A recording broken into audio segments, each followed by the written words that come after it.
দোস্ত, একটা মেয়েকে অনেক ভালো লাগছে, ওকে ইমপ্রেস করার মতো একটা পিক আপ লাইন বলতো। সবাই বলে ন্যাড়া বেলতলায় একবারই যাই, কিন্তু সেই বেলতলায় যদি তুমি থাকো তাহলে আমি বারবার যেতে চাই। না না, এইটা ভালো লাগছে না, আরেকটা বল। শোনো, তুমি পৃথিবীর সবখানে যাও, কিন্তু তাজমহল দেখতে যেও না, কারণ আমি চাই না মানুষ তাজমহল বাদ দিয়ে তোমাকে দেখুক। এইটাও ভালো লাগছে না, আরেকটা বল। মানুষ বারমুডা ট্রায়াঙ্গেলের কথা বলে, আমি তো তোমার চোখের ওই ডার্ক সার্কেলেই হারাইয়া যাই। দোস্ত, এগুলো একটাও পছন্দ হচ্ছে না, আরো সুন্দর থেকে বল। সবাই ডক্টর ইঞ্জিনিয়ার হতে চাই, আমি শুধু তোমার হতে চাই। না না, এইটাও ভালো লাগছে না। না ভাই, আমি আর বলতে পারবো না।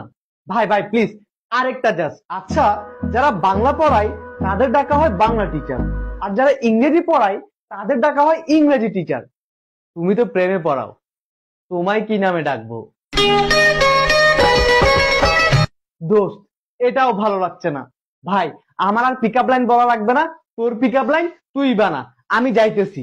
আচ্ছা দাঁড়া দাঁড়া, লাস্ট, এটাই ফাইনাল, আর বলতে হবে না।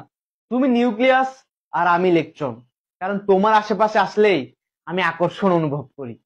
না, এটাও হবে না।